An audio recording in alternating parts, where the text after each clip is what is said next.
Cowboys and vampires together in one game. We haven't seen that too often, but Evil West is going to change that. With a main character that eats rusty nails for breakfast, you fight your way through hordes of monsters, vampires and werewolves, and you might have seen a few trailers about this game and thought, well, this kind of looks interesting. And we are here to discuss whether Evil West is the sleeper hit we all want it to be. As always in my reviews, I do them completely spoiler free, so you won't see any footage here that will give away anything, but we will definitely discuss if Evil West is a fun game, how it plays, what the core gameplay mechanics are, how good the story is, and how well it performs on a technical level. So let's talk about Evil West.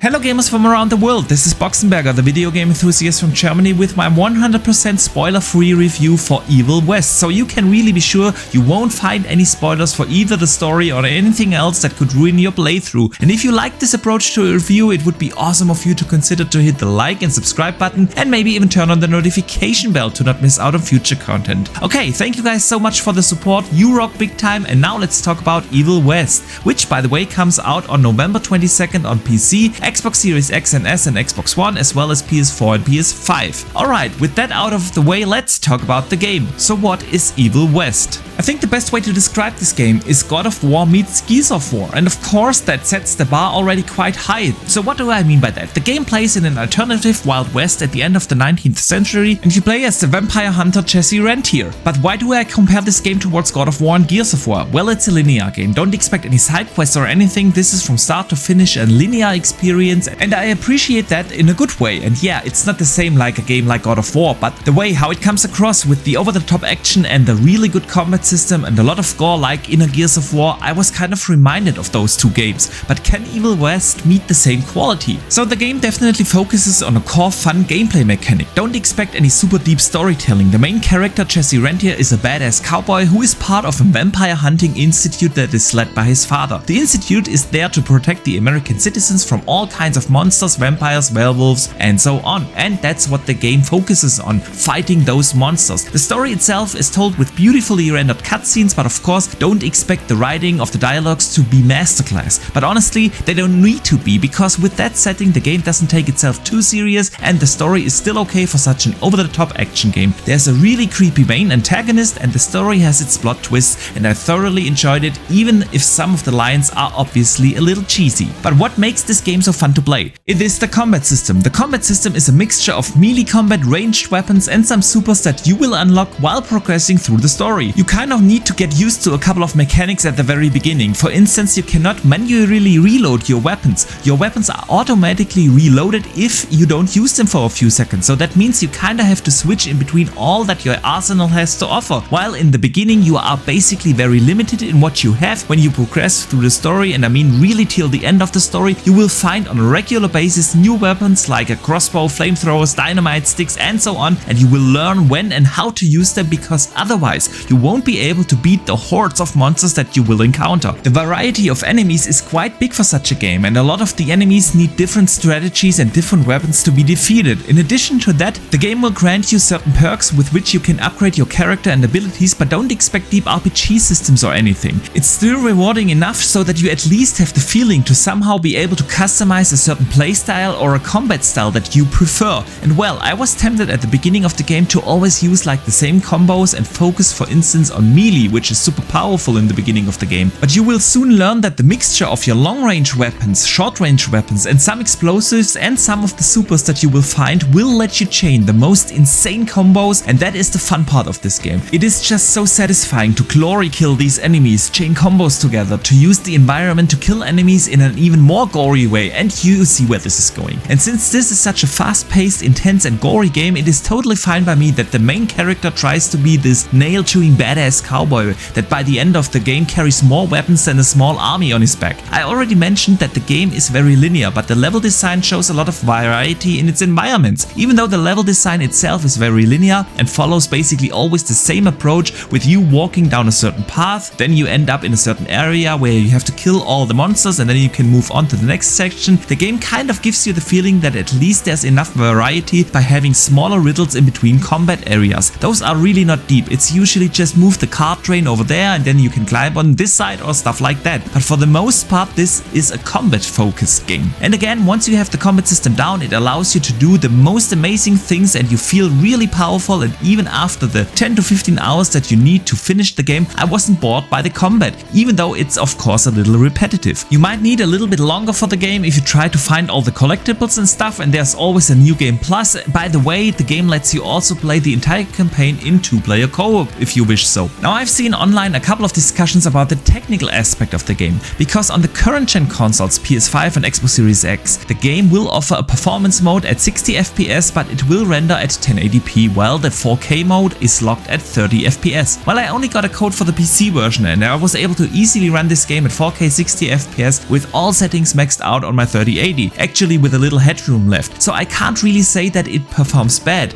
I'm surprised about the performance mode on consoles only running at 1080p though, and I wouldn't be surprised if this is going to be fixed a little later with a patch. But let's talk about the graphics of the game. It is an Unreal Engine game and it looks really good. The team of Flying Wild Hog, the developers of the game, have created a game that delivers some beautiful graphics with an art style that is using a very wide range of colors to deliver some really cool looking aesthetics. Yes, the game is not the most technically advanced game I've ever seen. There are certain things in the graphics where you can tell that this game didn't have the same budget like some of the super duper blockbusters, like for instance the lighting is very static in this game. But it does its job in the very linear levels, and overall this is a very beautiful game, as you might have already figured out by watching the footage of this video. I did encounter a few bugs here and there, like occasionally my character got stuck in the ground, but after dying and respawning at the very fair checkpoints, everything was fixed again, and the publisher Focus Home Entertainment said that the review copy did not include the day one patch, so it could be that these issues are going to be fixed day one. And those issues were really not game breaking, just a little annoying at times. On the audio side of things, the game delivers, by the way, top-notch quality. Shooting your pistols, blowing up stuff, punching enemies in the guts always comes with the appropriate deep sound design, and the game has a really cool soundtrack, and at times the soundtrack really pumps up the adrenaline and reminds you of course the classic guitar riffs that we know from Wild West movies. But let's listen ourselves.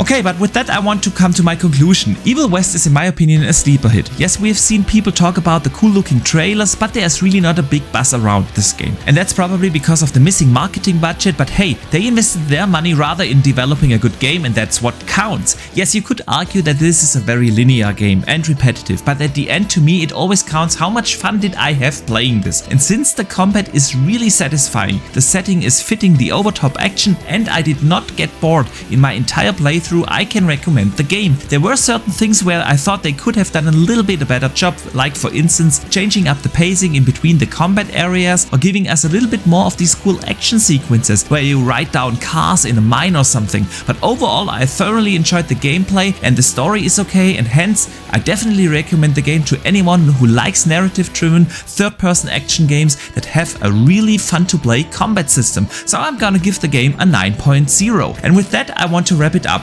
Let me know in the comments down below if you have any questions, and if you found this review helpful, and whether you decide to pick it up, wait for sale, or pass on this one. And if you enjoyed this video, it would be awesome of you to hit the like and subscribe button, and maybe even turn on the notification bell. I would greatly appreciate it. I also want to say a big thank you to everyone who supports my channel with the channel memberships to get early access to all my videos, or with simply being there at the weekly gaming show I have here on my channel, where we discuss all things gaming. You guys are the best community there is. And besides here on YouTube, you can also hit me up on Twitter or TikTok, where I share a lot of opinions and gaming discussions. But for now, thank you very much for watching. I see you the next time, and game on!